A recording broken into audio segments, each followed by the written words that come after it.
Magandang araw mga kakosa. Nandito tayo ngayon sa Pampanga. Dito sa Lubao, Pampanga. At dumayo tayo rito para mag-harvest ng kamatis. So, papunta tayo ngayon doon sa may area kung saan tayo mag-harvest.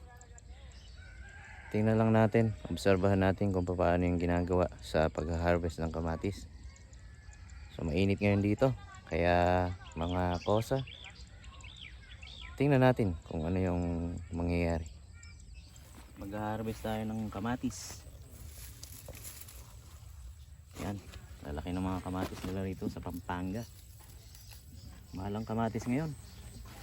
Ang bigay raw nila, farm gate price ay 45 pesos per kilo. So masarap mag-harvest pag ganun ang presyo. Ayan o. Tingnan natin. Yan. So yun ang pag-harvest ng kamatis.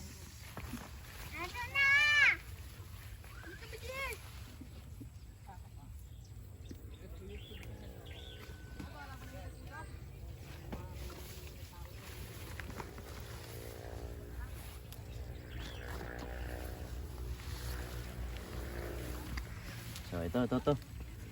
So pitasin natin lahat ng pwedeng mapitas. Yan.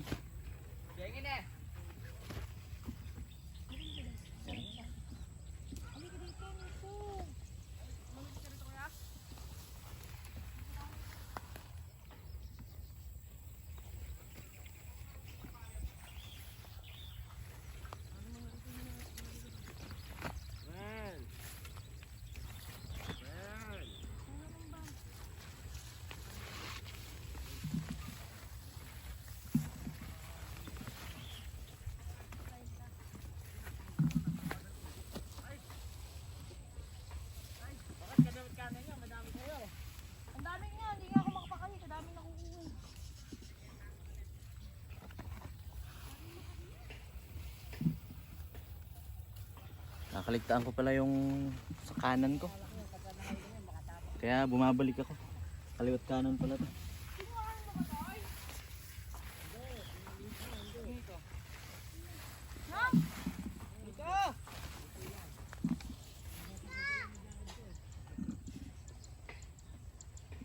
Asan ka?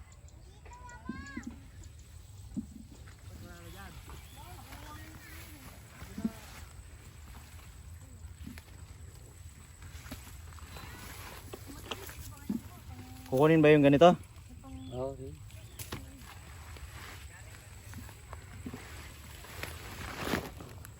Interviewin mo nga si Mang Erning kung paano. Mang Erneng, ilang hektarya to? Saan? Isang hektarya? Wala. Mga half.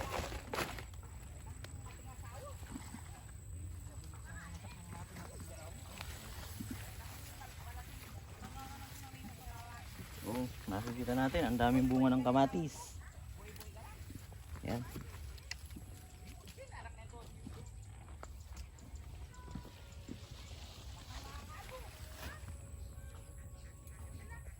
Diamante.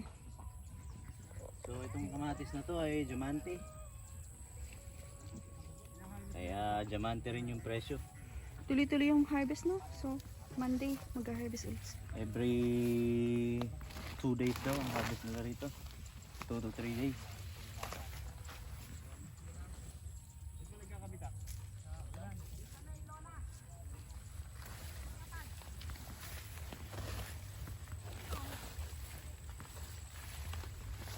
So ganito mga kakosa ang pag-harvest natin ng kamatis.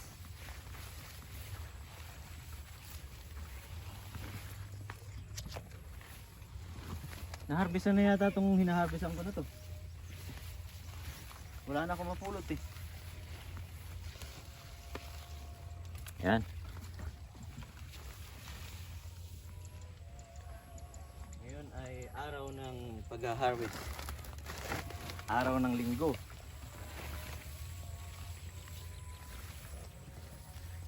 Sabi sinong editor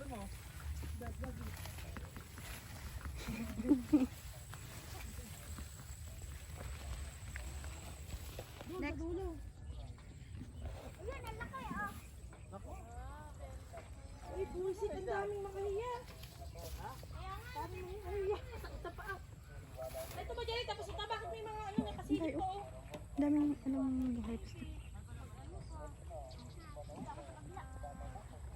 Diretso lang, pre. Datang dilaw. Dito. Dito tayo, dito.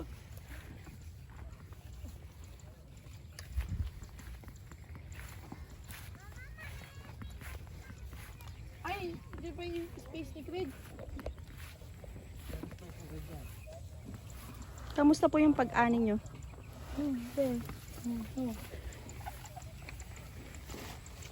So, dito tayo ngayon. Pitas lang ng pitas. Lahat ng makita, pitasin.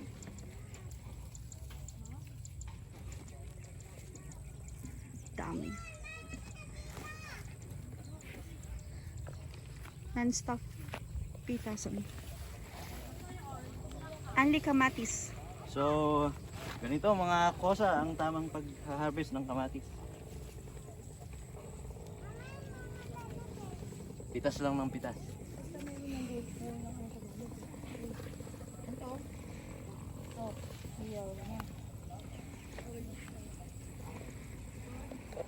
So mga kosa, ito ang pag-harvest natin ng kamatis dito. Ang daming bunga, oh, lalaki. Kasi ito yung tinatawag na diamante. F1 diamante. Napintas atoy oh. Oh. Ito yung isang kasama nating nag-harvest dito. Yan. Ni Kenny. Ka-farmer. Ni Kenny. Puno na yung mga sako. At walang katapusan ang pag-harvest dito dahil hanggang dun sa malayo yung harvestin natin. Ayan, Maganda po ng kamatis nila. mga kamatis. Magkano po ang baksak ngayon? So, interviewin po natin itong isang kasama natin dito. Paano ba ang tamang pagpipitas ng... Paano ba malalamang pwede nang pitasin ng kamatis? Kasi, ganito po yan. So, pag pag may kulay na, Yes. pag may kulay na, Kunin mo na. pwede nang pitasin. Yes. Ayan. Ayun po So, yung pinakamagaling na harvester. Yung naka-green po na yan. so ayan. Pag may kulay na raw yung kamatis, pwede nang pitasin. Ayan. May ganito po. Para tumagal yung kamatis. So, pag pipitas daw, kailangan isasama yung parang Crown. pinaka-crown niya Crown yun. Yung Rio. Para tumagal ang Ayan. kamatis. para tumagal daw yung kamatis. So, pakikipitas na rin yung pinaka niya. Pinaka-crown. Ito po ang reject. Ayan, may mga reject din pero sa presyo ng kamatis ngayon, Ay, halin mo na rito yan. hindi mare-reject yan. Ito po, sasali na po namin kasi maganda. Ayan. So, punta tayo rito. May isa rin tayong kasama rito na nag-harvest. So, paano ba yung tamang pagpipitas ng kamatis? Paano ba natin malalaman ang hinog na kamatis na pwede nang i-harvest? Wag kukunin yung bubot. So, wag daw kukunin yung bubot, basta yung malalaki lang. So, yun yung kanyang advice. Tama nga naman. Kasi, pero sa presyo ng kamatis ngayon, 47. 47. May dos pang gansal. 47 pala ang presyo ng kamatis ngayon. Natapos ko na to eh. Oo. Doon na, sa kabila na. So lilipat na tayo dun sa kabilang row. No, ano yan? Yan. So sinasali nila yung Tulo ba isang napitas mo? timba Kanina sa ka pa. sako. Wala na, kinuha na nga. Yan. Bubuhatin ka na po. Yan, hahakutin yung mga naipon. Napitas na naipon, dadalhin doon sa may bahayan doon. Yan. So ganyan mag-harvest dito. Marami pa. Hindi pa kami nakakakalahati rito.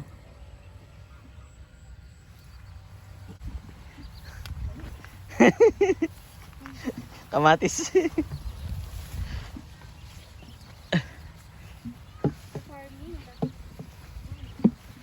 Wala, mga kakosa ko yung mga nanonood sa akin eh. So, ang pinaka the best na advice na technique sa pag-harvest ng kamatis.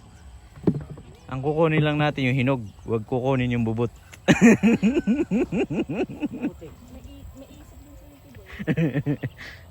Hindi, galing kay Mang Erning yon. Yan. So ganyan muna mga kakosa. Tutulong muna ako sa pamimitas. At update ko kayo mamaya kung gaano karami yung mapipitas namin ngayon dito. Baka abutin kami ng maghapon. So ito mga kosa yung pag-harvestan natin ng kamatis. Ayan. Ang area daw nito ay nasa 3,000 square meters. At makikita natin na palipas na itong kamatis na ito. Dahil ilang beses nang na-harvestan na ito ng mga nakaraan. So ayan. Ang naging puhunan daw dito sa ganitong klaseng area ay nasa 18,000. Sa ngayon, nailabas na nila yung puhunan na yon. Kita na sila ngayon. At itong hina-harvest na ito ay parang yun na yun, parang kita na nila ito. So, na-interview natin yung may-ari nito. Ang sinasabi niya ay parang nakapaghati na sila. Meron na silang income. Labas na yung 18,000 na puhunan. Nagkaroon na sila ng income na 10,000. So itong hina-harvest natin ngayon ay isasama na dun sa parang pinakakita nila. So hindi naman gaanong maluwang ito. Makikita natin na katamtaman lang yung kanyang area. Nasa, sabi nga nila, 3,000 square meters lang ito. So ayan. Papansin natin yung ibang mga bunga. Ayan. Ay may mga bitak na katulad nito. Ayan. So yan ay sanhi nung araw ulan, yung nagpapalit na araw ulan. So parang nabibigla yung ating mga bunga, yung mga kamatis na yan. Kaya nagkakaroon ng bitak.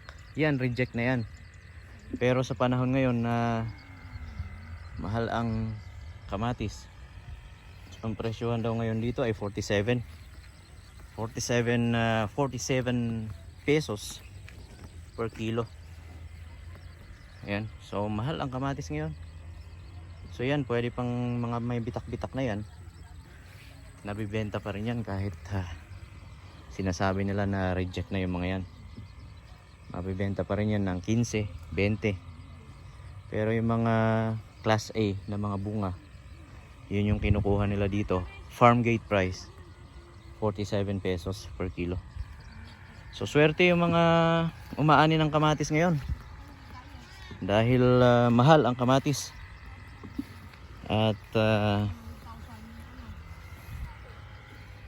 kasama natin mga nag-harvest, nagpapahinga muna. Tapos yung hina-harvest natin dito, hakutin nila papunta roon doon sa bahayan na yun.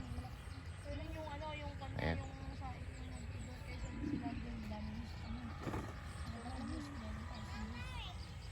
Ayan.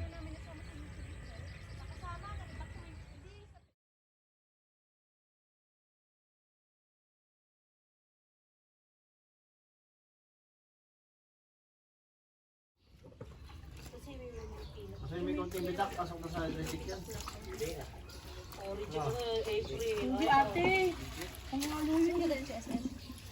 Oo naman. So ito na po mga kosa yung na-harvest namin ngayon. Ginagawa po nila ay nagsusort, tinatanggal yung mga reject. At yung reject yung kukunin namin. Mahal ang kamatis kaya ang kaya lang namin kunin ay yung reject.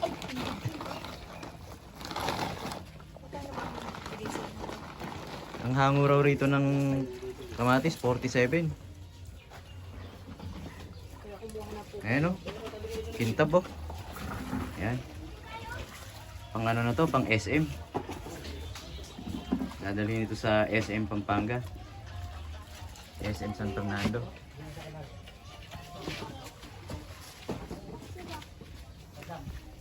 Kung baka lalaki yung naubos natin. Oh.